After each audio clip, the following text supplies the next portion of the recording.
Hola, bienvenidos a un nuevo capítulo del curso de Teoría Cuántica de Campos. Pues bien, hoy nos vamos a centrar en la polarización. Este es el último capítulo que hacemos antes ya de por fin cuantizar. Es decir, capítulo siguiente empezamos a cuantizar.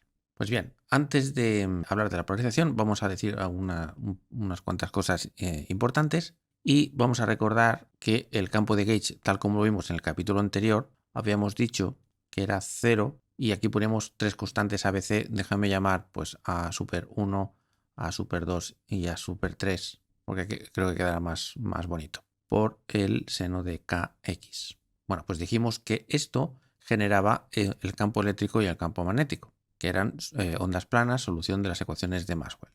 Y también vimos que este trivector A no podía ser cualquiera, sino que tenía que cumplir que K, producto escalar ordinario, por el trivector A, tenía que dar 0. Muy bien, esto es un poco un resumen ultra bestia de lo que dijimos el otro día. Y ahora lo que vamos a hacer es construir, si os acordáis, aquel diagrama pictórico que dije que esto eran todas las posibles A y que lo que nos interesaba era el subconjunto de todas las posibles A que generaban estas ondas electromagnéticas y que eran solución de las ecuaciones de Maxwell. Bueno, pues deseamos coger el conjunto de todas las A's que cumplían que la cuadridivergencia fuera 0. O sea, que fueran del gauge de Lorentz. Vale, pues vamos a ver cómo hacer esto en general. Vamos a hacer una transformación de gauge, pero dentro de la órbita definida por parcial mu actuando sobre f igual a 0. Recordad que elegir esta f para hacer la transformación de gauge hacía que se mantuviera la condición del gauge de Lorentz. ¿Vale? Todo esto lo dijimos en el capítulo anterior. Por lo tanto, el nuevo campo de gauge A', mu, pues será el anterior menos 1 partido g parcial mu teta. Pero recordad que teta entre g le llamamos f para simplificar. O sea que esto será parcial mu f. Mu está arriba porque todos los índices en esta ecuación están arriba. Y esta f no es cualquier f, insisto, es una f que cumple esto. Por lo tanto, A'0 será A0 menos parcial 0f, pero esto es 0, debido a que aquí no hay nada, por lo tanto es un 0. La derivada temporal podemos bajar el índice abajo sin cambiar el signo, porque es la componente 0, y por tanto nos queda esto. O sea que lo apunto por aquí. Vamos con la componente 1, que será A1, que es A1 seno Kx menos parcial 1f, pero podemos bajar este índice, ponerlo aquí y cambiar el signo. Y tanto si lo hacemos con 1, 2 o 3, va a pasar más de lo mismo. Por lo tanto, cualquier componente j nos va a dar esto. Por lo tanto, el nuevo campo de gauge, después de haber hecho esa transformación, nos va a quedar, o si queréis lo podemos poner de una manera un poco más sugestiva, que es, si nos fijamos en este término, este y este, podemos poner un 0, luego este término, A1 seno Kx, este otro, A2 seno Kx y este otro, más lo que no hemos puesto, que es este de aquí, este de aquí, este de aquí y este de aquí. Incluso podemos decir, vale, pero si esto vuelve a ser la A de antes, ¿no? Perfecto, pues entonces esto es la A de antes, sin prima, más esta cosa rara. Por tanto, borramos ya todo esto, que no es necesario mantener. Bien, y ahora vamos a seleccionar una de la infinidad posible de funciones que cumplen esto. Claro, como esto es una ecuación de onda, nosotros sabemos, de cuando éramos pequeños, que si escogemos una función, que esto evidentemente va a depender del tiempo, de x, de y y de z, pero no va a depender de cualquier manera, sino va a depender a través de una función que sea combinación de omega t menos kx, x menos ki, y menos kz, z. Es decir, g que depende funcionalmente de kx. ¿Por qué? Bueno, veamos. Supongamos que queremos comprobarlo. Pues lo que tenemos que hacer es hacer parcial 0, más parcial 1, 2, 2, 3, 3, sobre esta función y ver si esto da o no 0. Entonces, cuando actúe la derivada temporal sobre esto de aquí, pues lo que va a dar es la derivada de esta función multiplicado por la derivada de lo de dentro, que nos dará una omega. Pero cuando lo vamos a derivar, entonces nos dará la segunda derivada por omega otra vez, o sea, omega al cuadrado. Luego, por otro lado, estos unos de aquí, 2 y 3, los podemos poner abajo y por tanto cambiamos el signo. Vale, ¿y aquí qué va a pasar? Pues tendremos, aparte del menos, tendremos que vamos a derivar dos veces esta función, por tanto aparecerá g' de nuevo, y aquí vamos a, si derivamos una sola vez, nos dará menos kx, pero si derivamos otra vez más, pues nos da otra menos kx. ¿Vale? Y si hacemos más de lo mismo, pues vemos que esto va a dar, esto es una multiplicación, pues nos va a dar menos ki al cuadrado menos kz al cuadrado, y esto nos preguntamos si va a dar o no 0. Fijaos que podemos sacar factor común la segunda derivada de esta función g, y por tanto, en principio, esta función es distinta de 0, por lo tanto, si queremos que todo esto sea 0, más vale que esto sea 0. Por tanto, en el fondo, lo que nos estamos preguntando es si esto da o no 0. Veamos. Omega, o sea, recordad que el cuadrivector k, que es K0, K1, K2, K3, ¿vale? Pues esto, recordad que a K0 también lo podemos llamar omega, y que esto es el trivector K, y que si hacemos el producto escalar del cuadrivector consigo mismo, pues esto nos va a dar la componente 0 al cuadrado menos el módulo de K al cuadrado. Esto es, digamos, de lo que sabemos de relatividad general. Entonces, como este menos está aquí dentro del paréntesis, esto da igual. Y fijaos que esto de aquí es exactamente esto. Omega cuadrado menos el módulo al cuadrado del vector k. Y como sabemos que esto es el cuadrimomento de un fotón o de la luz, sabemos que esto es 0. Por lo tanto, esto es 0. Por lo tanto, correcto. Esto es 0. O sea, correcto. Cogiendo una función que tenga esta forma, que funcionalmente sea lo que sea, pero que funcionalmente dependa del grupo o del conjunto Kx, entonces va a cumplir esta condición. Por lo tanto, si sustituimos esto, que es bastante general, en esta expresión de aquí arriba, pues tendremos que este cuadrivector va a ser el cuadrivector de antes, y aquí vamos a tener menos la derivada de f, o sea que nos aparecerá una g' multiplicado por la derivada temporal de esto, o sea, omega.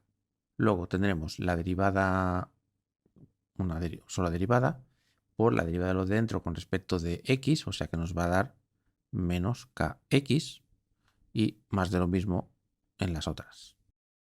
Así que podemos sacar factor común, esta derivada, de hecho incluso hasta el menos vamos a sacar factor común. O sea, menos la derivada de esta función multiplicado por omega kx, ki, kz. ¿Pero esto qué es? Bueno, esto es lo mismo que K0, K1, K2, K3. O sea, el cuadrivector K. Por lo tanto, resulta que el campo de gauge o cualquier campo de gauge dentro de la órbita que nos gusta, insisto, defino la órbita de esta manera, pues es de la forma, nuestro A con el que empezó todo, menos una cierta función arbitraria por el cuadrimomento del fotón K. O sea, resumiendo, todos los A's de la órbita, y ahora ya no pongo prima, ¿vale? Ahora, porque si no voy a estar arrastrando primas, porque lo que estoy diciendo es, oye, me gustaría saber qué pinta tiene todos los campos de gauge dentro de la órbita, ¿no? Bueno, pues tendrán la pinta siguiente. Serán de la forma 0 A, o sea, un trivector A, por seno kx, estoy copiando esto de aquí, menos una cierta función, no sé cómo llamar, una cierta función arbitraria, pero una función que depende de kx por el cuadrimomento del fotón, K. Déjame poner esto en amarillo también para que quede claro que estoy refiriéndome a la misma K. ¿Vale? Pues los campos de gauge que tengan esta forma, todos ellos están en la órbita del gauge de Lorentz. O sea, esto. Y por supuesto, reproducen E y B. Pero supongamos por un momento que hubiéramos partido de esta solución inicial de aquí, pero con A igual a 0. Evidentemente esto es una solución, porque si A es igual a 0, significa que nos va a dar una n igual a 0 y por tanto E igual a 0 y B, al haber aquí un 0, también nos dará 0 y 0 es una solución trivial de las ecuaciones de Maxwell. Por tanto, esto es una solución. Es una solución un poco inútil, pero es una solución. Entonces, si hacemos una transformación de gauge dentro de la órbita para obtener otro, entonces aplicando esta fórmula, simplemente sustituyendo A por 0, esta parte desaparecería y veríamos que tenemos una cierta función. Vamos a recuperar lo que era menos G', dependiendo de Kx por K. Por tanto, podemos pensar en cuadrivectores de gauge de esta forma y podemos preguntarnos qué tipo de E y B generan. Entonces, va a ser muy curioso, porque fijaos, puesto explícitamente, esto va a ser menos G', que depende de Kx, multiplicado por omega, que es la primera componente de este cuadrivector, y luego tendremos menos G' Kx, y la siguiente componente, pues que será Kx, etc. Por tanto, el campo eléctrico generado será menos el gradiente de V, es decir, la componente 0, o sea, de menos G' omega, menos la derivada temporal del trivector A, o sea, todo esto. Entonces, este menos con este menos es más, esta omega es una constante que sale fuera, y nos queda el gradiente de esta función. Eso por un lado. Y por otro, estos menos con este menos es más, por tanto será la derivada temporal. Bueno, el Kx lo podemos, de hecho, déjame sacar factor común para hacerlo más fácil todo. Sacamos factor común menos G', y entonces esto nos queda simplemente el vector K, el trivector K. O sea, K. Por lo tanto, muy bien, este menos con este menos da este más. Y ahora la derivada temporal de G' nos va a dar la G'' por la derivada del argumento, que nos va a dar una omega. Y aquí tendremos K. ¿Y qué nos da esto? Pues nos dará G'' por la derivada del argumento con respecto de x, de y y de z, o sea, menos Kx, menos Ky y menos Kz. O sea, que E va a ser igual a omega con este menos que saco factor común, el trivector K, y aquí nos va a dar, bueno, por cierto, y G, que no se me olvide, G''. Y aquí tendremos más G'', omega y K. Es decir, lo mismo pero cambiado de signo, por tanto esto se cancela y nos da 0. Eso implica que el vector unitario es 0 y eso implica que B también va a dar 0, porque la n aparece aquí.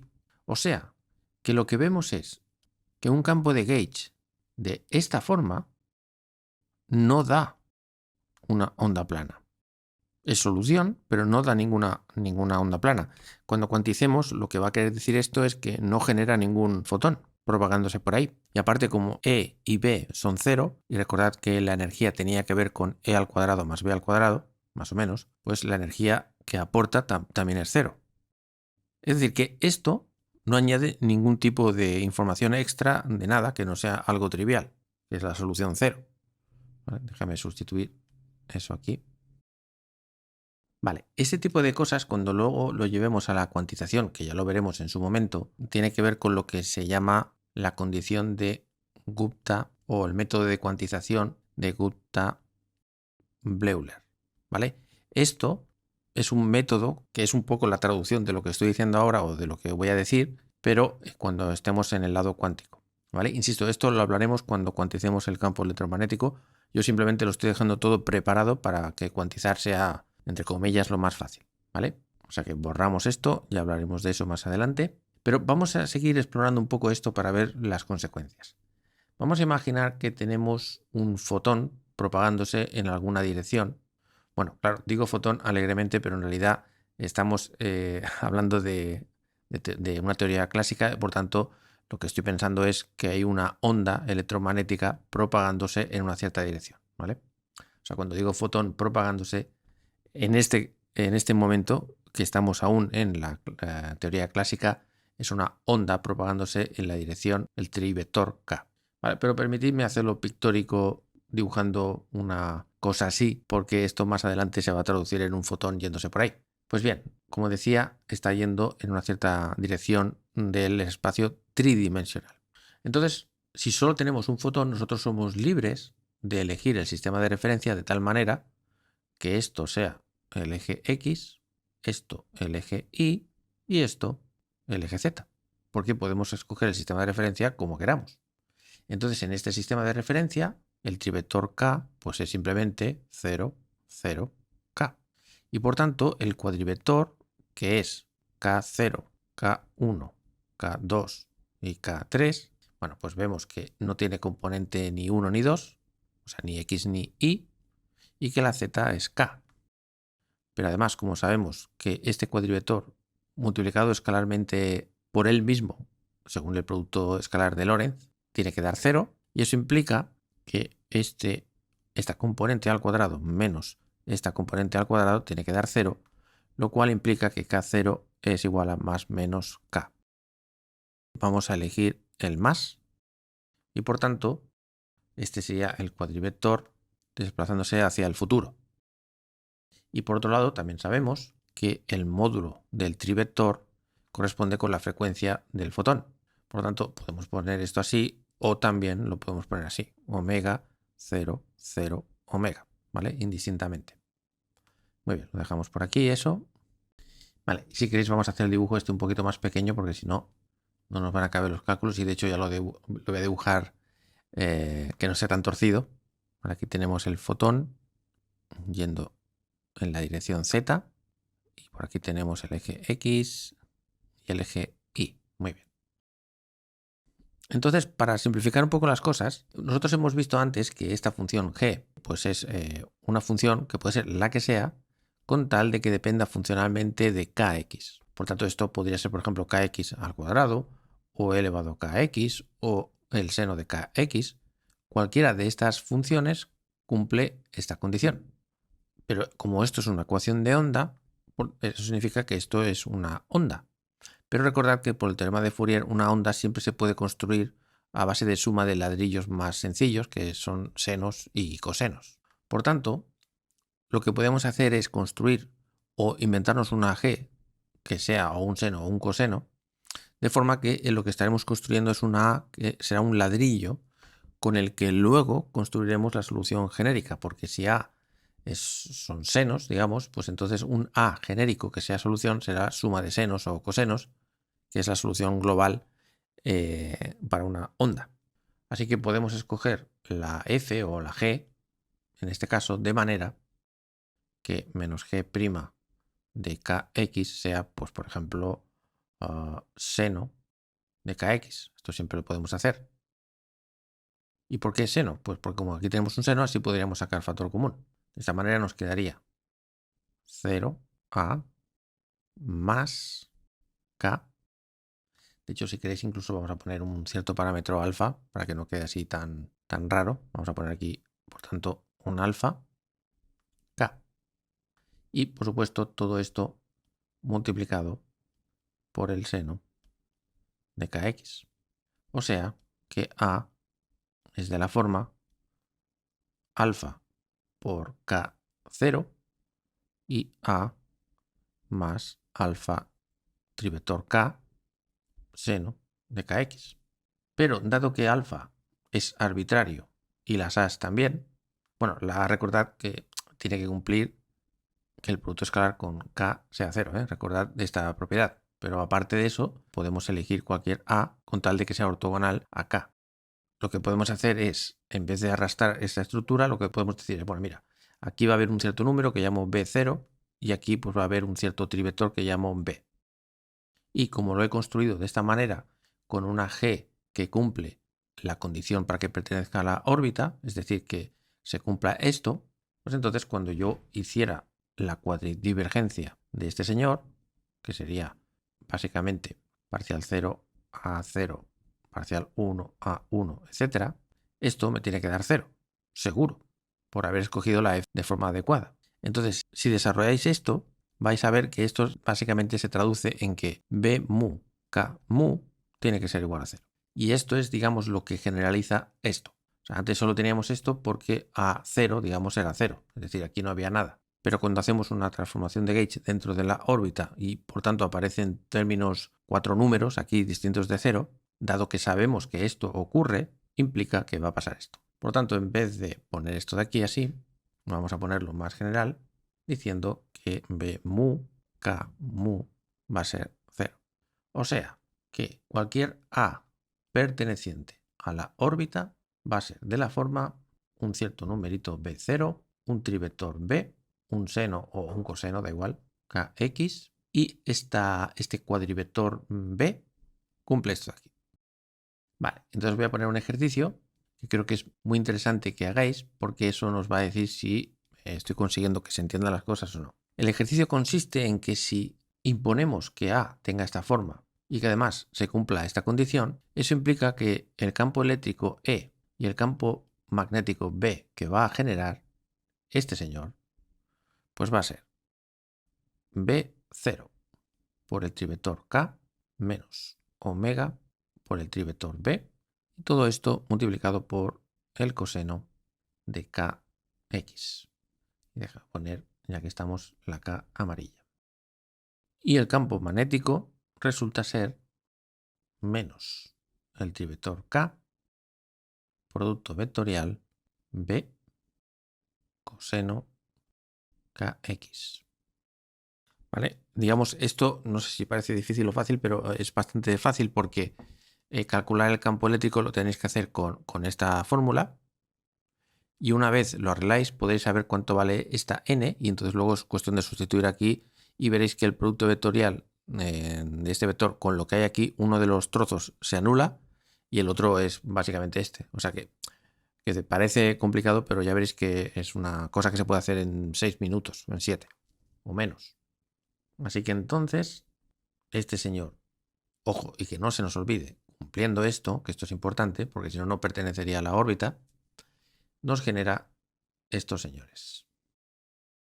Vale, esto es el resumen. Si A pertenece a la órbita del gauge de Lorentz y tiene esta forma, entonces los campos eléctrico y magnético son estos de aquí. Muy bien. Y además podemos hacer una cosa. Podemos decir que E0 multiplicado por este vector unitario, si queréis, le podemos llamar vector n a secas.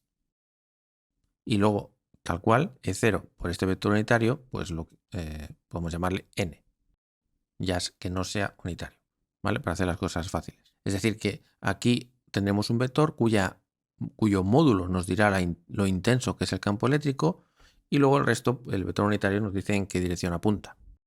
Pues bien, en nuestro caso, si este ejercicio está bien hecho, y yo os puedo decir que está bien hecho, da esto, significa que n es este vector.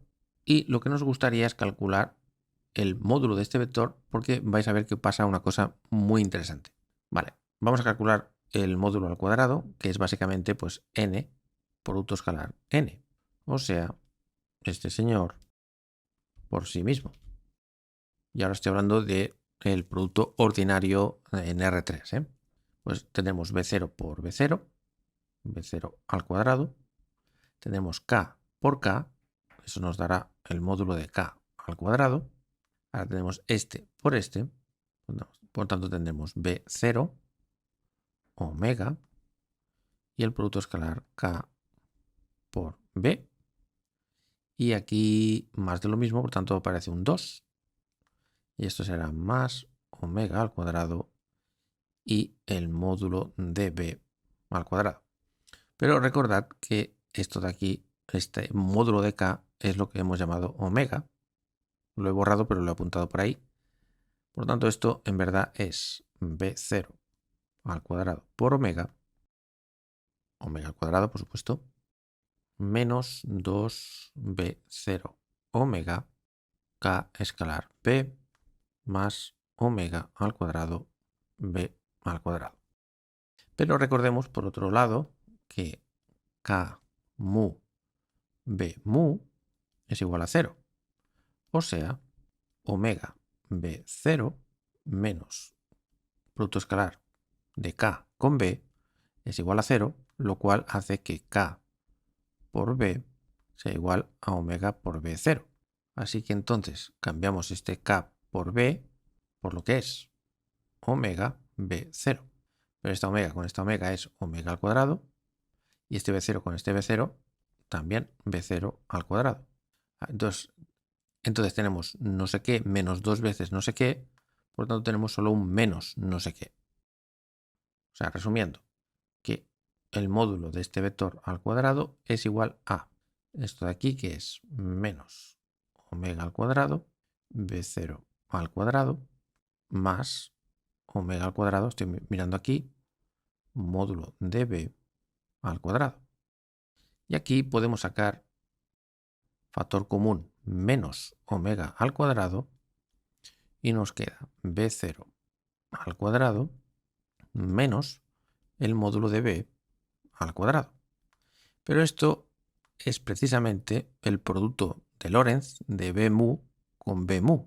Así que tenemos una expresión muy interesante. O sea, finalmente tenemos esto. Pero claro, esto es al cuadrado, así que pasamos el cuadrado al otro lado en forma de raíz y nos queda esto. O sea, el módulo de n es esto de aquí. Pero recordemos que n es lo que marca la dirección en el espacio tridimensional normal de toda la vida, donde va a apuntar el campo eléctrico. Esto no es ningún espacio de Hilbert o espacio rarísimo o algo raro, no. Esto vive en nuestro espacio común R3.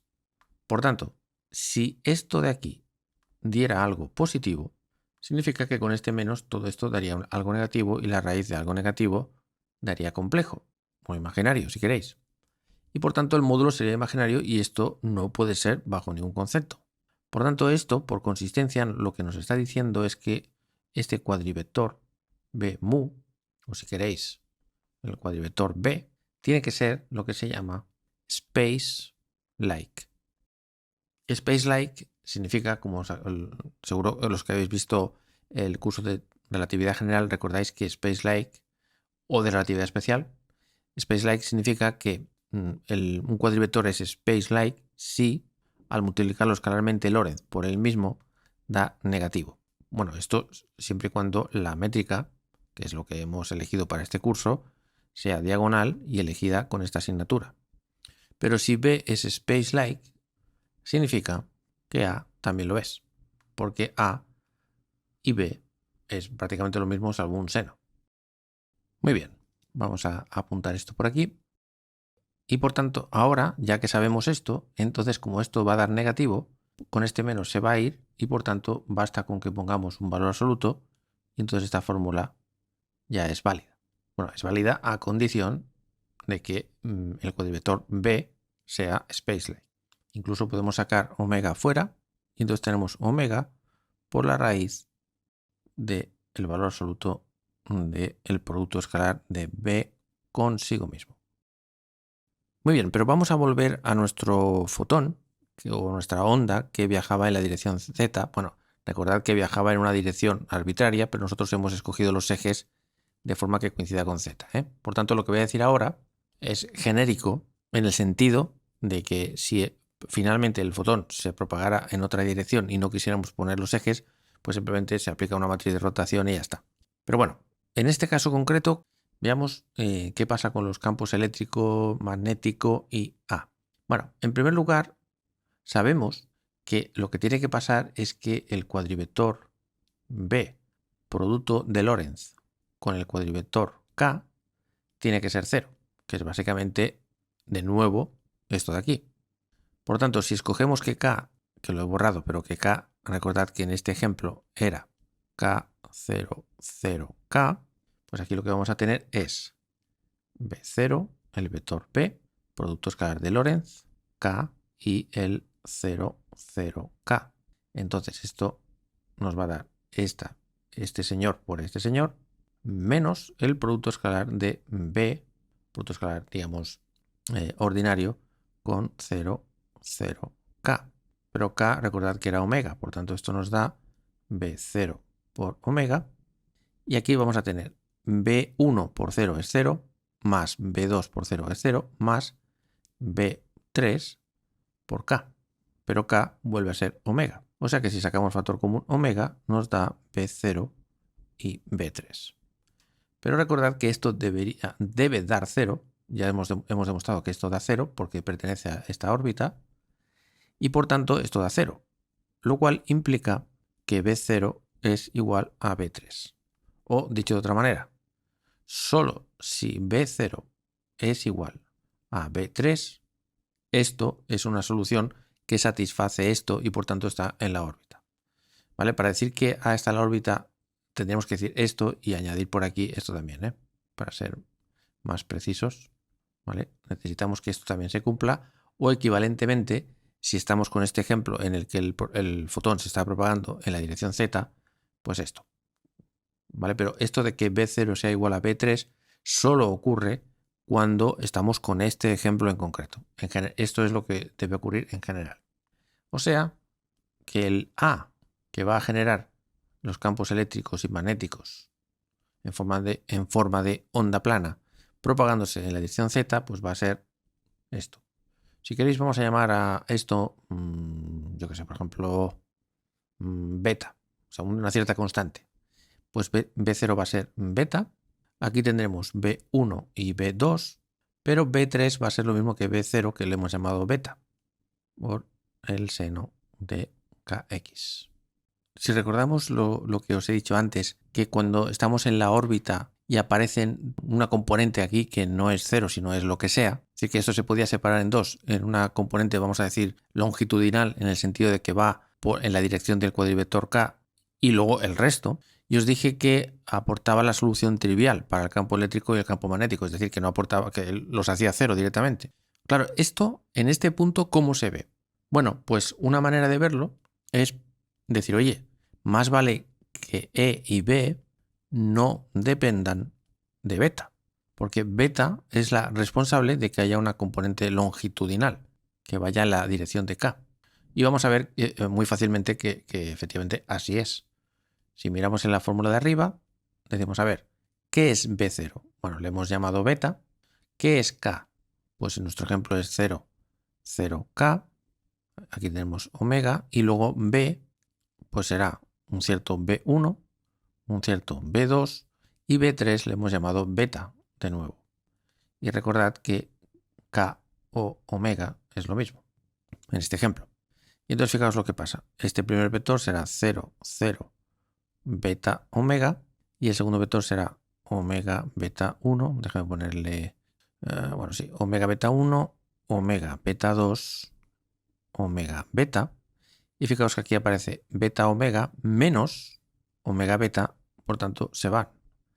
O sea que al final solo queda menos omega B1, omega B2, 0.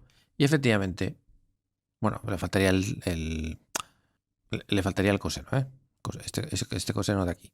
Y fijaos que esto no depende de beta, como tiene que ser.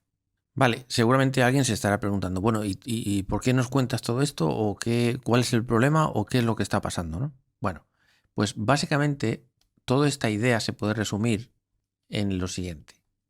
Que fijar el gauge de esta manera nos restringe muchísimo las A's, pero no elimina del todo la redundancia. En el sentido de que, dado un AMU, podemos encontrar otro, o sea, de hecho, infinitos, que estén en la órbita y que todos estos A's den el mismo E, el mismo B y que se cumpla esto, claro. Que eso es la definición de órbita. Por tanto, tenemos una cierta redundancia extra con la que tenemos que lidiar.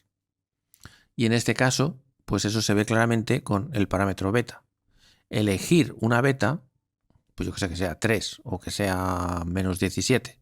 O sea, según elijamos la beta, estaremos eligiendo cualquiera de los A's que pertenecen a esta órbita, por tanto cumplen esto, y que nos dan E y B.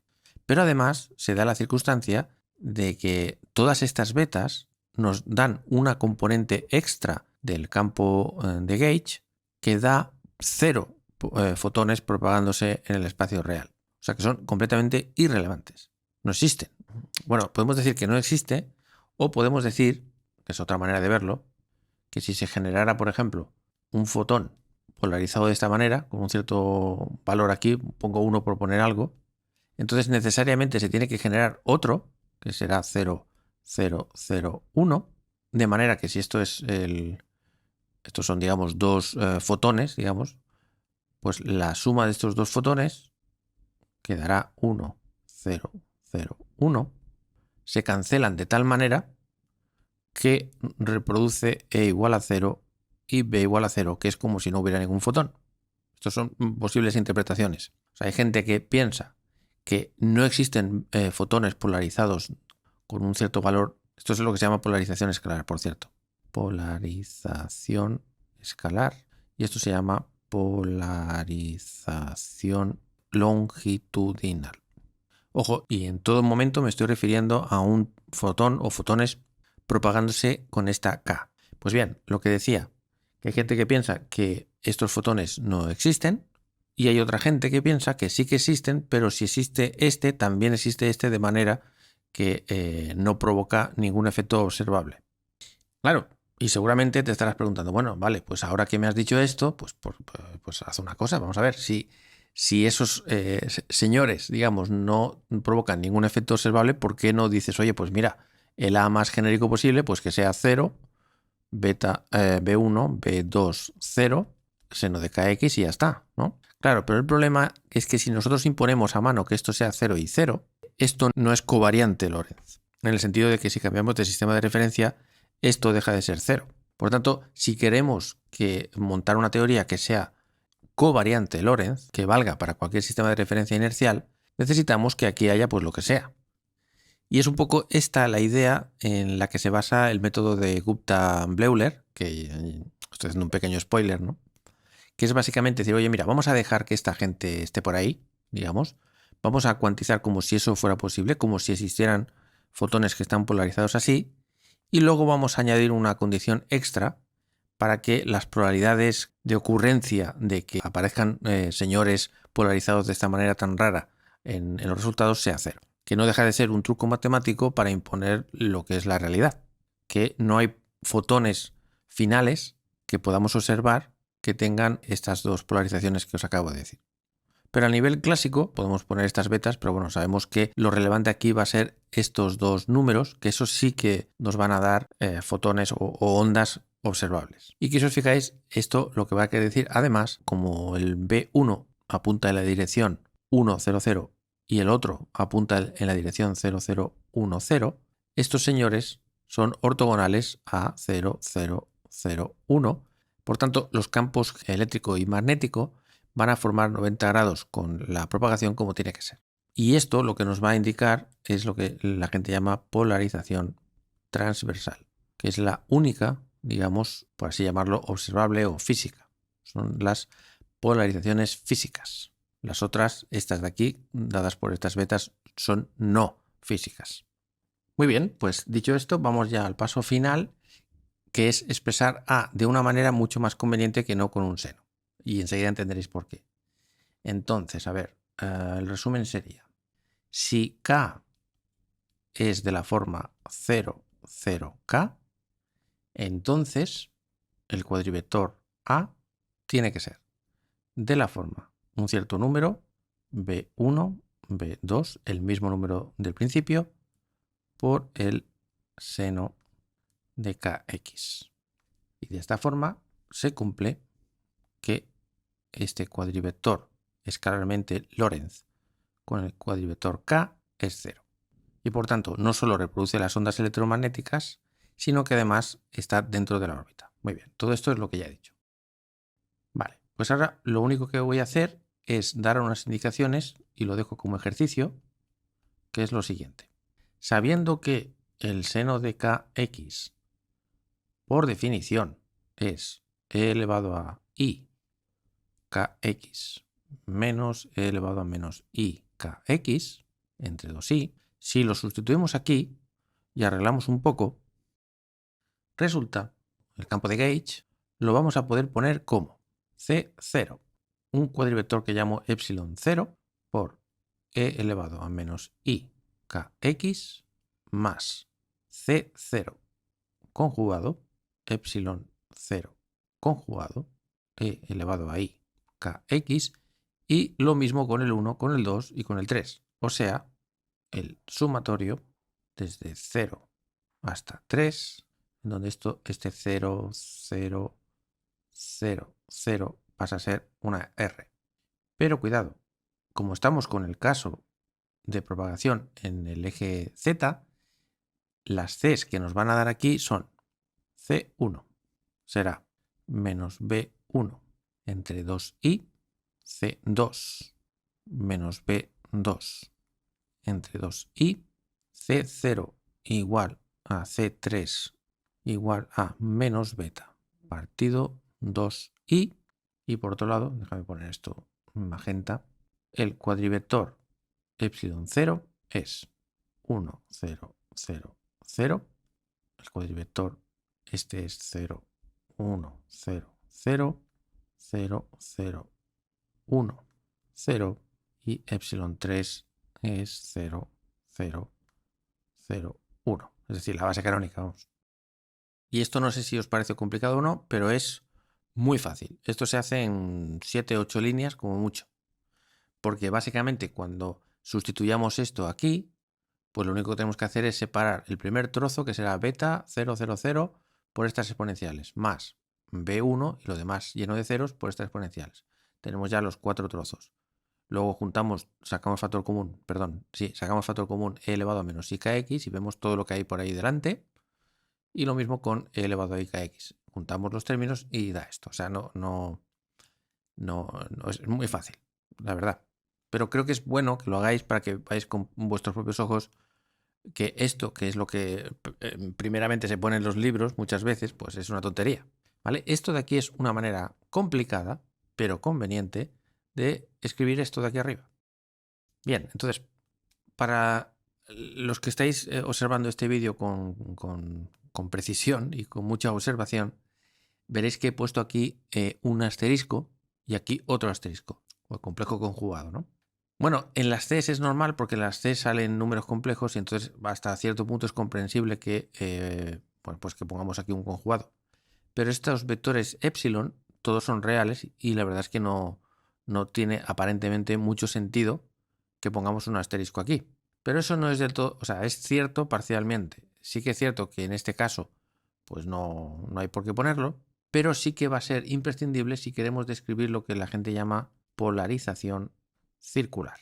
Y para la polarización circular aquí sí que voy a describirlo con un poco más de detalle y vais a ver que vamos a obtener una estructura calcada a esta, solo que las epsilon que cogeremos no serán estas sino otras, ¿vale? Y de esa manera no solo veréis un ejemplo, sino que además podremos ver el por qué esto tiene que ser complejo y sobre todo qué significa. Muy bien, y como es un poco tedioso de hacer algunos cálculos y sobre todo un poco repetitivos, pues lo que iré haciendo es presentaros los resultados e ir poniendo mini ejercicios para que vayáis practicando, ¿vale? Vamos a ver.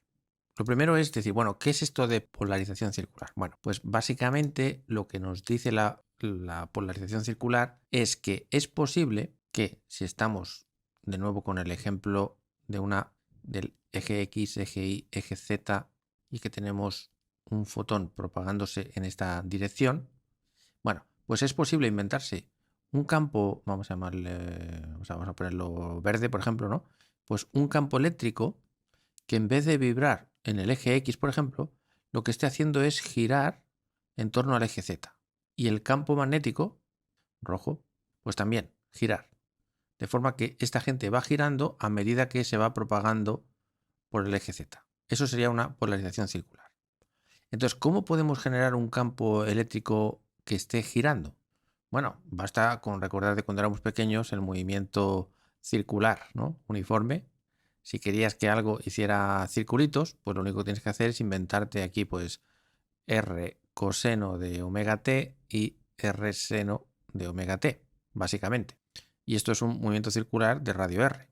Pero si además quieres que sea una onda, entonces añade aparte del omega t, un menos KE, un menos KZ en este caso, y aquí un R seno omega t menos KZ. Y entonces esto no solo irá rotando, sino que además irá desplazando. O sea, es decir, que el campo eléctrico que esté aquí girando, pues girará. O sea, vamos a ver si me explico. Si el campo eléctrico en este punto, pongamos que está aquí, por ejemplo, pues mira, si miramos un poquito más arriba, el campo eléctrico que habría aquí estaría desfasado un poco. Y si miramos un poquito más arriba, estaría desfasado otro poco. Y si miramos más para arriba, otro poco, de forma que sería como una especie de espiral, digamos, ¿no? ¿Vale? Y esto se daría la sensación de que se está moviendo como hacia arriba, como si fueran las olas del mar, ¿vale? Bueno, pues esto es básicamente lo que queremos o lo que se entiende por polarización circular. Y lo mismo con el campo magnético. Entonces, ¿cómo se genera esto? Pues la respuesta es muy fácil. Basta con que creemos una onda plana que sea básicamente un E, vamos a llamarle el campo 1, por ejemplo, pues que sea, yo qué sé, un cierto vector n por el coseno, otro campo eléctrico 2. Si, por ejemplo, en vez de decir n así de forma abstracta, pues por ejemplo ponemos pues, una cierta constante y el vector 1, 0, 0 para que vaya por el eje X, pues si hacemos, por ejemplo, E0, 0, 1, 0, o sea que vaya por el eje Y, y ponemos un seno, pues esto es básicamente la fórmula que os he dicho del movimiento circular, en donde E0 sería como el radio, si queréis, ¿no? Por tanto, si creamos dos ondas planas, esta y esta, como sabemos que ambas son solución y las ecuaciones de Maxwell son lineales, la suma de esas ondas también es solución. Por tanto, lo que tenemos que hacer es generar o construir un A1, digamos, que genere esto, un A2 que genere esto, y sumarlo, y ese A es precisamente lo que va a generar una polarización circular. Pues esto es lo que básicamente vamos a hacer.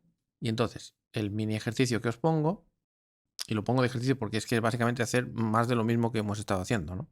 Es que comprobéis que si nos inventamos un A de la siguiente forma, B0, B1, B2, B3, hasta aquí todo normal, es exactamente como hemos hecho, como el ejercicio de antes, vamos. Pues esto ya sabéis que va a generar un campo eléctrico que llamaremos campo eléctrico 1, que es justo la fórmula de antes, B0, K menos omega B coseno KX, y el campo magnético 1 pues va a ser menos K producto vectorial B coseno. Hasta aquí nada nuevo en el horizonte, pero si ahora nos inventamos un nuevo A, llámale 2, que fuera también B0, B1, B2, B3, pero en vez de un seno, un coseno, entonces el campo eléctrico que va a generar, en este caso le llamamos campo eléctrico 2, pues va a ser menos B0K más omega B seno de Kx. A diferencia del coseno, ahora tenemos un seno y además está cambiado de signo. Y el campo magnético 2 que vamos a generar será K, producto vectorial, B, y en vez de un coseno será un seno. ¿Vale? Este sería el ejercicio que os propongo. Entonces, si decimos, mira, pues hacemos una cosa, en vez de llamarle BES y a esto también BES, pues a esto le vamos a llamar, o sea, vamos a hacer, por ejemplo, que el A total, que será la suma de este más este, ¿no? Pues vamos a poner que estos sean alfas y esto beta, simplemente lo hacemos diferente para hacerlo más genérico, es decir, que vamos a sumar alfa 0, alfa 1, alfa 2, alfa 3, seno de Kx más beta 0, beta 1, beta 2, beta 3, coseno de Kx, ¿vale? Donde estas alfas son números reales y estas alfas cumplen que el producto es de Lorentz con el cuadrimomento K es igual a 0. Lo mismo ocurre con este cuadrivector, que esto es lo que tiene que pasar con cada una de ellas por separado para que sean solución de las ecuaciones de Maxwell y además pertenezcan a la órbita del gauge de Lorentz. Claro. Pues bien, lo que vamos a imponer es, al ser esto ahora alfas, pues claro, ¿qué va a pasar? Pues que en vez de Bs van a ser alfas. Y por tanto, en vez de B y B, será alfa y alfa. Y lo mismo aquí. Y como esto hemos dicho que serán betas, le llamamos así, entonces tendremos beta, beta y beta. Perfecto. Entonces lo que vamos a pedir es, por ejemplo, que este vector sea un cierto número, una cierta intensidad, da igual, esto es una constante que nos indica lo intenso que es el campo eléctrico, pero que vaya en la dirección X, por ejemplo.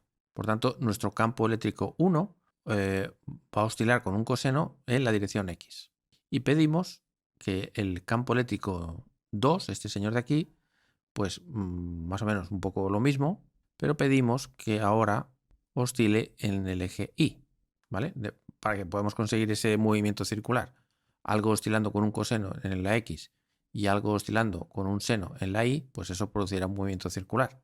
Entonces, si despejamos el vector alfa aquí, que es básicamente pasando este al otro lado y arreglando un poco, pues vais a ver que esto va a dar menos E0 entre omega 0 y alfa 0. Y si despejamos la beta, va a dar 0, E0 entre omega y beta 0. Y eso es interesante que lo probéis en casa para que, no solo porque no me haya equivocado, sino también pues para que podáis ir siguiendo de forma más entretenida esto y poder comprobar que estáis entendiendo todo. Por tanto, A, que es la suma de estos dos señores, ¿qué va a ser? Pues fijaos que empezamos por alfa 0, pero esto es lo que hemos llamado el vector alfa. Pero el vector alfa es este, por tanto esto va a ser menos E0 entre omega 0 y de nuevo alfa 0. Y por supuesto el seno de kx. Y aquí pues un poco más de lo mismo. Tendremos beta 0 y esto es lo que hemos llamado el vector beta, que es este. O sea, 0 y 0 entre omega y de nuevo beta 0 y un coseno.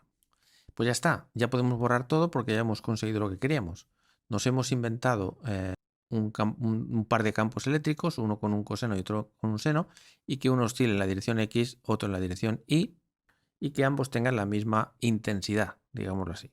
Entonces hemos impuesto que esto sea esto, esto, por tanto alfa y beta tienen que ser estos, sustituimos aquí y ahora estamos seguros de que este campo de gauge va a generar pues eso, una onda plana de unas ciertas características y otra onda plana de otras características que sumadas también es una onda plana que va a generar, de nuevo, lo vuelvo a repetir, el movimiento ese circular. Por tanto, borro todo esto porque ya está. Y ahora lo que voy a hacer es expresar esto de la forma que he expresado el campo antes, en función de exponenciales, para que veáis que de nuevo vamos a volver a obtener una expresión muy parecida en función de épsilons y unos ciertos coeficientes, donde épsilons serán los vectores de polarización. Y creo que con este ejemplo, si es que ya nos ha entendido antes, pues creo que ahora sí que ya se entenderá mejor el por qué aparecen unos épsilons ahí, por qué tienen que ser complejos, etcétera, etcétera. Entonces, mini ejercicio, de nuevo. Vale, teniendo en cuenta que el seno, como antes, esto es kx elevado a menos ikx entre 2i. Esto es la definición del seno. Y la definición del coseno es e elevado a i kx más e elevado a menos ikx entre 2. Pues bien, sustituyendo esto aquí y esto aquí, comprobéis que este a se puede poner de nuevo como la suma, la suma para todos los posibles r, enseguida claro, de unos ciertos coeficientes CR, que ahora diré cuáles son, por los vectores de polarización, o mejor dicho, los cuadrivectores de polarización, por e elevado a menos ikx, más lo mismo, casi, pero complejo conjugado, y este mismo vector, perdón, cuadrivector, pero conjugado, y la exponencial, pero con un signo más. Vale, entonces vamos y os digo cuánto valen estas cosas. Bien, R, en este caso súper concreto, R va a ser 0, más 1, menos 1 y 3. Enseguida, claro.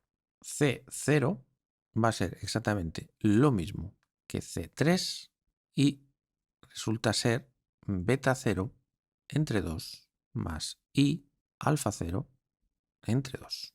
Y por otro lado, C más 1 es I epsilon, perdón, E sub 0 dividido entre omega raíz de 2 y c menos 1 igual a 0.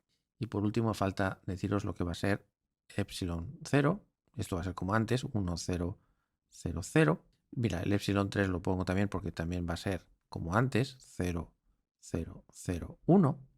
Pero ahora resulta que aparecen unos bichos que son el epsilon más 1 barra, que es 1 partido raíz de 2, 0, menos 1, menos i, 0, y el menos 1, que es 1 partido raíz de 2, 0, 1, menos i, 0.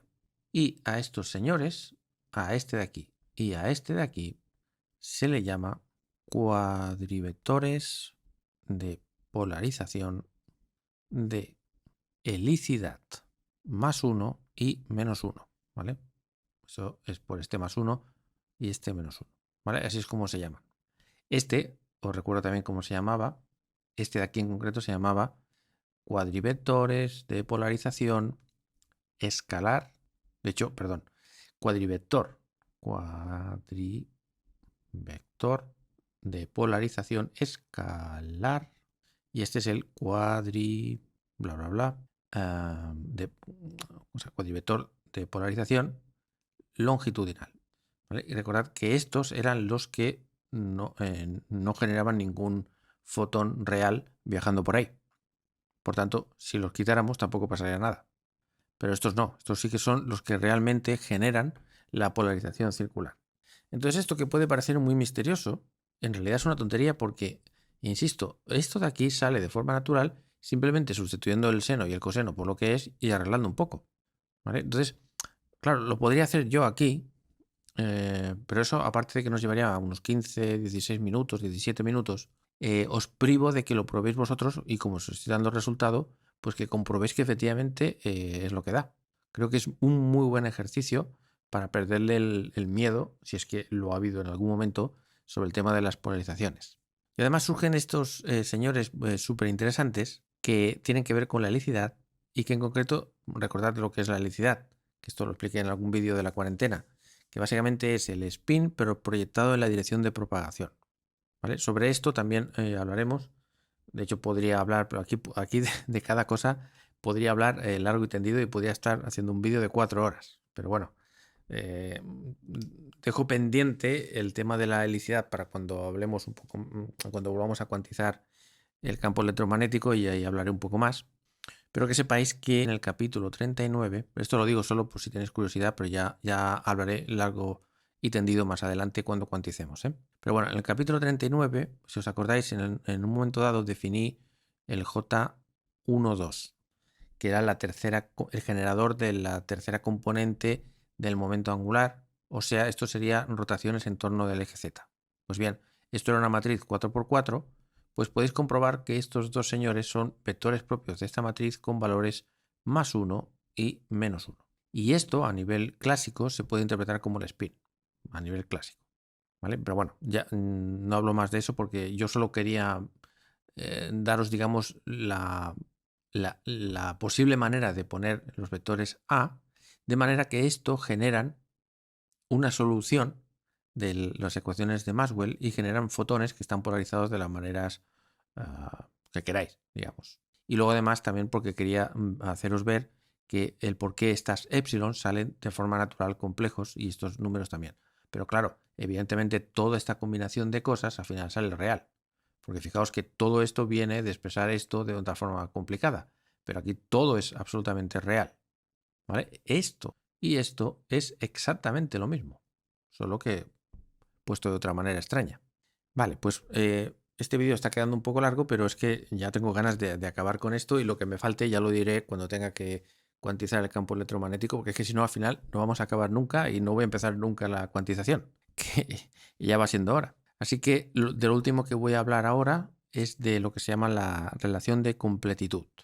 Vale, pues borro un poquito para hacer espacio y primero digamos de qué va esto de la relación de completitud, cómo se define y luego os lo demuestro. Vale, pues la relación de completitud dice lo siguiente. Si uno tiene una base de cuadrivectores, vamos a poner por ejemplo E0, E1, epsilon 1, epsilon2 y epsilon3, que son cuadrivectores de polarización. Bueno, aquí hemos puesto, o aquí he puesto el índice 0, 1, 2, 3, pero digamos podéis llamarle como queráis a estos índices. De hecho, en el ejemplo de antes, pues le hemos llamado 0, más 1, menos 1 y 3. En fin, ¿vale? Es irrelevante el cómo les llamemos. Es decir, estos índices en principio no tienen nada que ver con los índices Lorentz. Solo si esta base de cuadrivectores coincide con la base canónica de Minkowski, pues entonces sí. Y el caso es que para que podamos definir a esta gente como cuadrivectores de polarización de un fotón, se sobreentiende, tiene que pasar que los productos escalares de esta gente tienen que ser exactamente los mismos que los de Lorentz, que los de la base de Lorentz. Es decir, que el cuadrivector, vamos a llamarle epsilon R, producto escalar de Lorentz, epsilon S, tiene que ser igual a GRS. Y si admitimos que estos cuadrivectores pueden ser complejos, entonces hay que poner un asterisco en uno de ellos. A veces hay libros que lo ponen aquí y otros libros que lo ponen aquí, es indistinto. Con esta definición de producto escalar generalizamos el producto típico de una base ortonormal en Minkowski.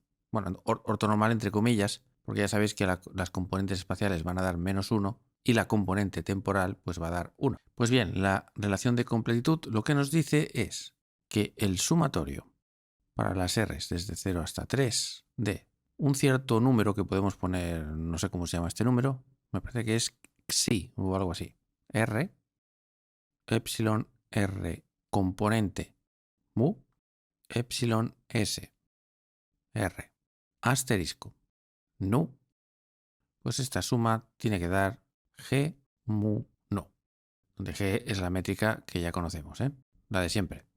Diagonal y con esta diagonal. Bueno, pues para aquellos que habéis visto algo ya de teoría cuántica de campos, estoy convencidísimo de que en el momento en el que, o bien estáis en el capítulo del libro X, en el que os hablan de la relación de completitud, o bien estáis en clase con algún profesor o profesora, seguramente os dirán, bueno, esto se puede demostrar, es muy fácil de demostrar para la base canónica, la de Minkowski, y creeros que funciona para cualquier base ortonormal. Esto es lo que pone el 80-90% de los libros y se quedan tan anchos, en el sentido de que no lo demuestran. Entonces, he estado buscando en todos los libros que tengo, tanto físicos como digitales, en internet también, y no ha habido manera de encontrar una demostración de esto. Así que me he tenido que poner manos a la obra y demostrarlo por mí mismo. Y resulta que la demostración es muy fácil si caes en la cuenta de una cosa.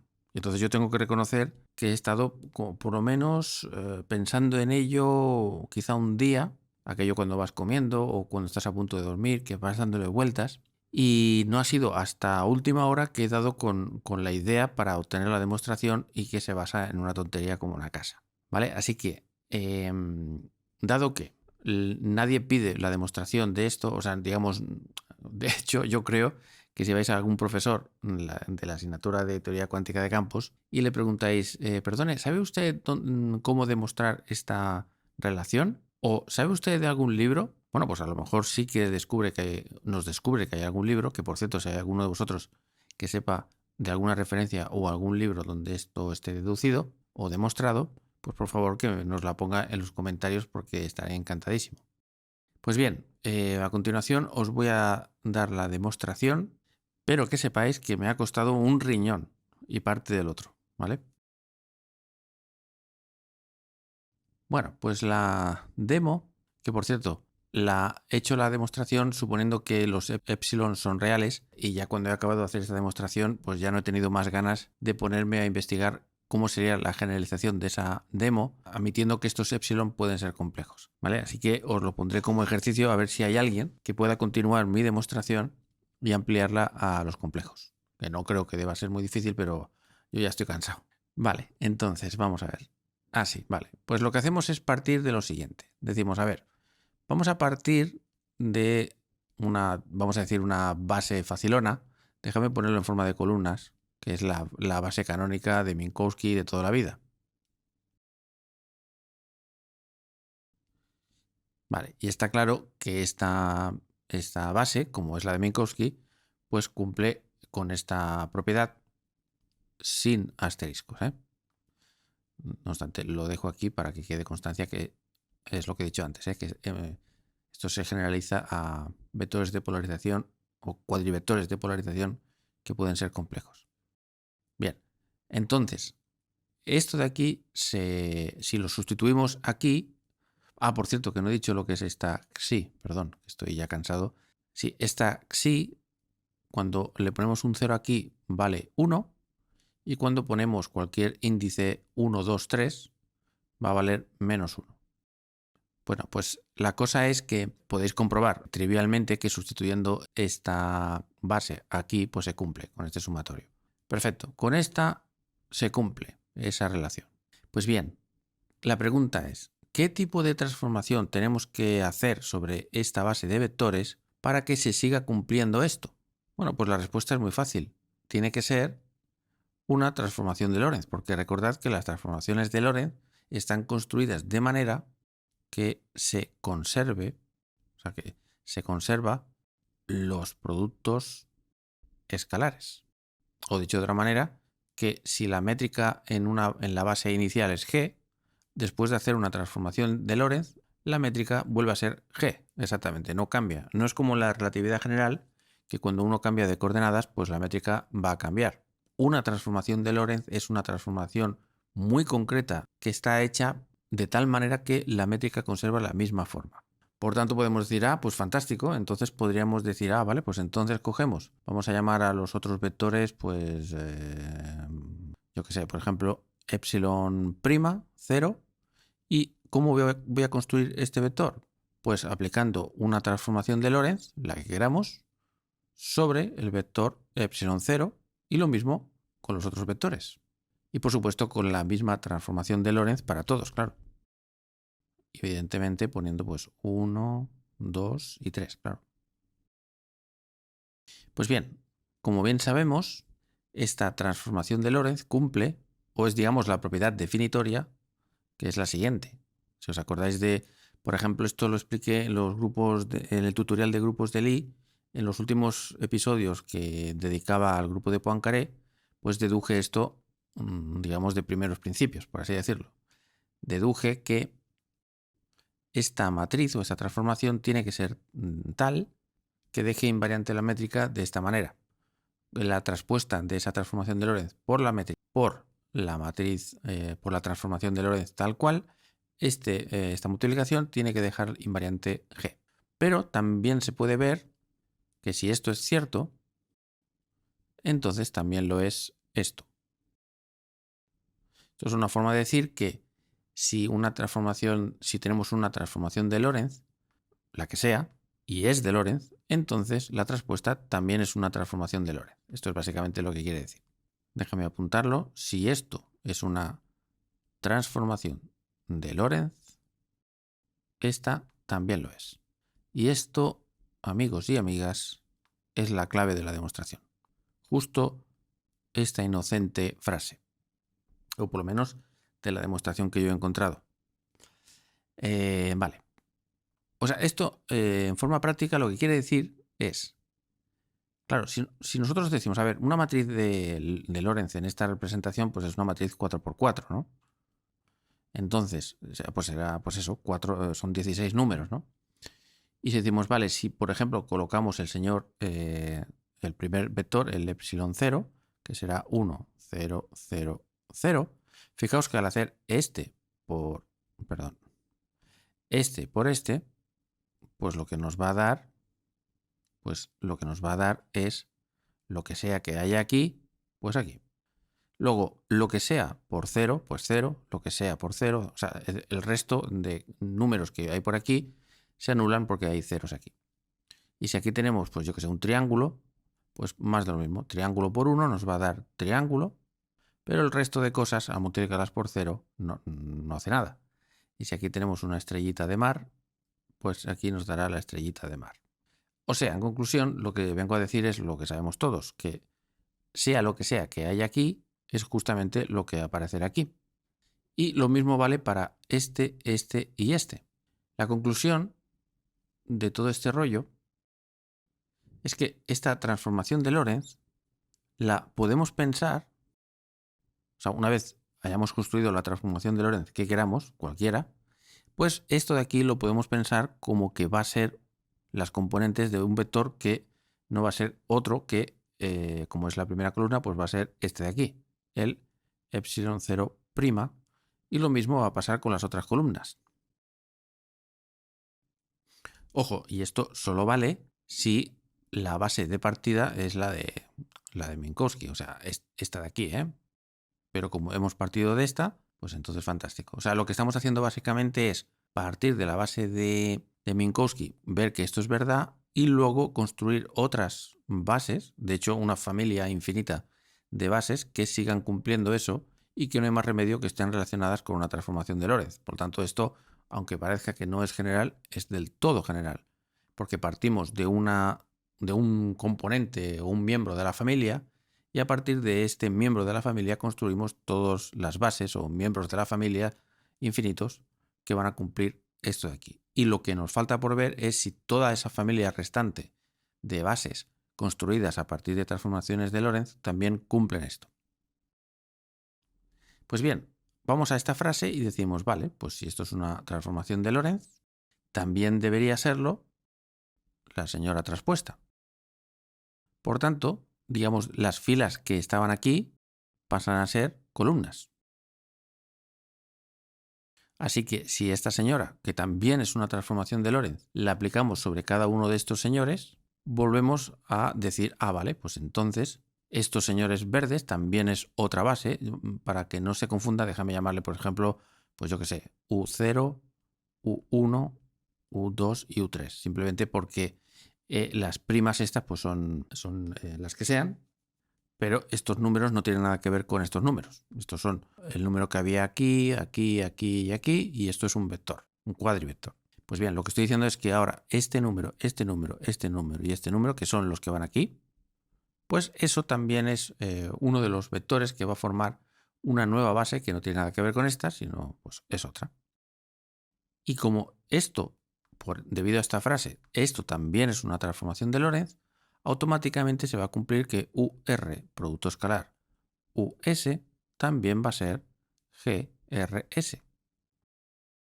Insisto, y vuelvo a repetir porque es importante, esto lo puedo decir porque esto es una transformación de Lorentz que nos pasa de una base que cumple esto y toda transformación de Lorentz pasa a otra base que va a seguir cumpliendo lo mismo, que los productos escalares se mantienen conservados.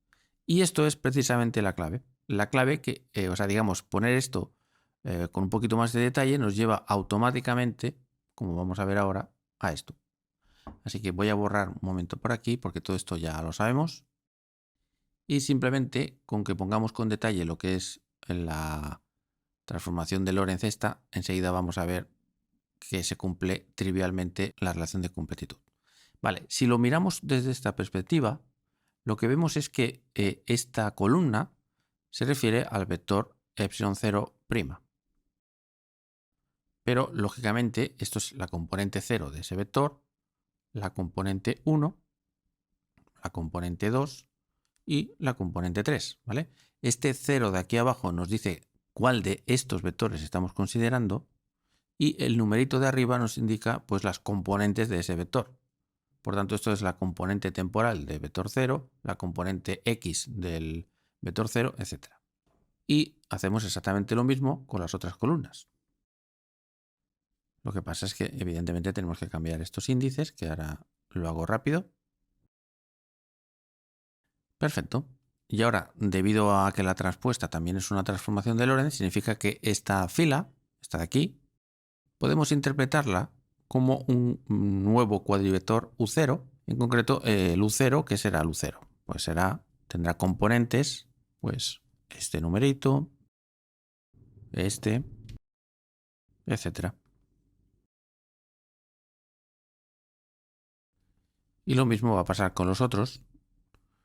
Fijaos que la única diferencia que hay entre o si queréis, entre la fila 1 y la fila 2 es que aquí está lleno de ceros y aquí está lleno de unos y aquí de doses, ¿no? La única diferencia. Entonces, déjame escribirlo esto rápido.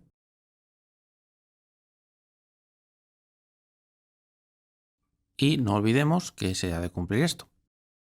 Y vuelvo a insistir, se tiene que cumplir esto porque estas columnas de la traspuesta se pueden identificar como vectores de la base y por ser esto una transformación de Lorentz, pues se conservan los productos escalares. Fijaos que llevo repitiendo esto, por lo menos ya llevo la tercera vez repitiéndolo, pero para que no nos olvidemos de por qué es, porque esto es la clave de todo. Así que ya estamos, porque ahora solo tenemos que ver cómo poner esto en función de las epsilon y hemos acabado. Muy bien, entonces vamos a ver, ¿qué es esto? Bueno, por la propia definición de producto escalar de Lorentz, esto va a ser la componente 0 de este señor multiplicado por la componente 0 de este otro señor menos la componente 1 de este señor por la componente 1 de este señor menos lo mismo pero con un 2 y con un 3. Lo pongo. Y esto tiene que dar GRS. Perfecto. ¿Pero qué es UR? UR es cada uno de estos vectores. Puede ser el U0, el U1, el U2 o el U3, ¿no? Vale, pues queremos la componente 0 del UR. Por ejemplo, si estuviéramos hablando del señor U0, componente 0, pues lo que tenemos que poner es epsilon 0', 0, ¿no? Si estuviéramos hablando del U1, componente 0, iríamos a donde pone U1, iríamos a la componente 0, que es esta. O sea que en general, cuando aquí tenemos una R, lo que va a dar es epsilon 0', R. ¿Por qué? Pues básicamente es porque el número que aparece aquí arriba y el número que aparece aquí abajo. Fijaos, por ejemplo, este 0 que está aquí abajo va a aparecer arriba. Por ejemplo, este 2 que está aquí abajo, pues aparece arriba. Entonces, por ejemplo, si fuera U2, decimos, vale, ahora la componente 0.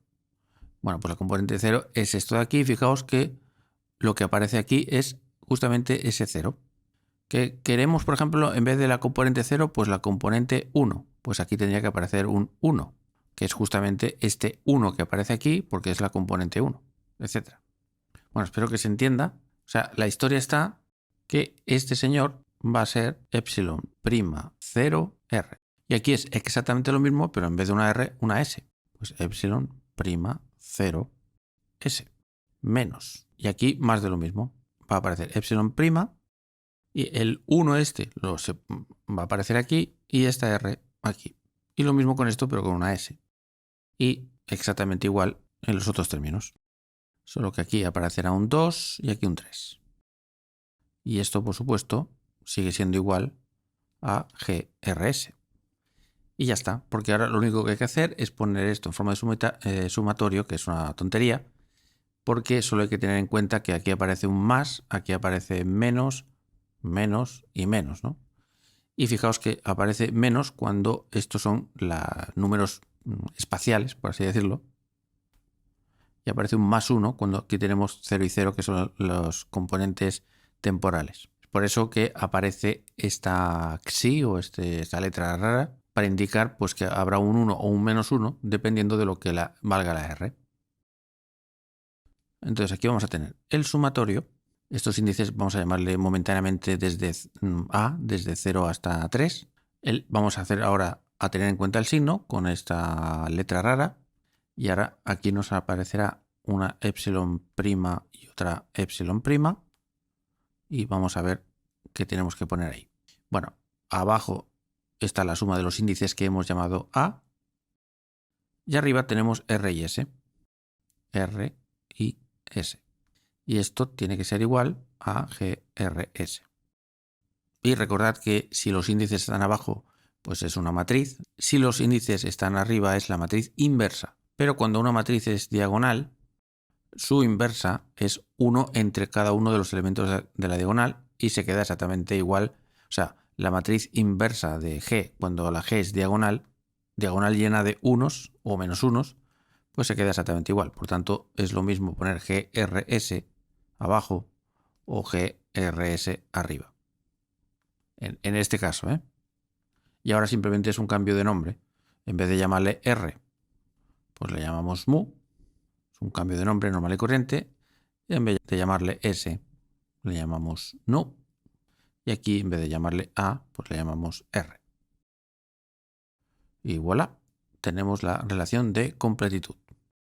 Y lo bueno es que aquí nos aparece una prima. ¿Qué quiere decir esto? Pues que esta expresión es válida para cualquier base de vectores prima que sean obtenidos por una transformación de Lorentz de la base, vamos a decir, estándar, ¿no? La canónica de Minkowski. Por tanto, esto está demostrado ya en general para cualquier conjunto de 4 vectores ortonormales normalizados al estilo Minkowski. Pues nada, solo falta lo que os he dicho, que es demostrarlo cuando admitimos que estos vectores son complejos, así que eso lo pongo como ejercicio y realmente si alguno de vosotros o vosotras lo hacéis, ¿vale? Ejercicio que es hacer o generalizar esta demostración incluyendo números complejos por ahí.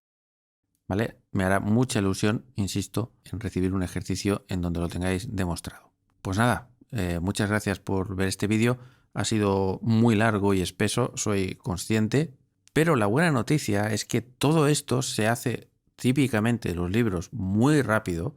A lo mejor todo esto que os he estado diciendo en los 2 últimos capítulos pues se dicen en 1 o 2 páginas de un libro o en 15 minutos de una clase de teoría típica de la universidad. Y a mi juicio es una de las cosas más importantes, que es entender bien el gauge de Lorentz, lo de las órbitas, lo de la redundancia, de por qué se escoge el gauge de Lorentz, de qué son estas cosas de los vectores cuadrivectores de polarización, por qué están normalizados como están, de dónde sale, etcétera, etcétera, etcétera. Eso es realmente donde está, digamos, todo el asunto, porque luego en la cuantización, como vais a ver, dado que he preparado este curso de manera que todo lo importante o lo gordo, digamos, ya está explicado, pues lo único que tenemos que ponerle énfasis es entender qué significa cuantizar una teoría cuántica de campos, y una vez entendamos una de ellas, que es con la que vamos a empezar, por cierto, que va a ser la teoría de Klein-Gordon, si se entiende bien el concepto de cuantizar una teoría cuántica de campos, entonces da igual que sea de Dirac, el campo electromagnético, cada uno tendrá sus pequeñas peculiaridades, pero va a ser exactamente lo mismo. Y todas las otras peculiaridades que tiene la teoría, que no son estrictamente lo de cuantizar, es lo que he estado explicando en todos estos vídeos, ¿vale? Pues nada, creo que no me dejo nada. Insisto que muchas gracias por ver todos estos vídeos que estoy haciendo. Perdonad también si a veces tardo un poco más porque estoy con bastante trabajo en la universidad, sobre todo en estas fechas. Pero nada, yo creo que no tardaré mucho en ya empezar a cuantizar el campo de Klein-Gordon, que por fin vamos a cuantizar ya, que me animo. Pues nada, ahora sí, muchas gracias por ver este vídeo y hasta el siguiente.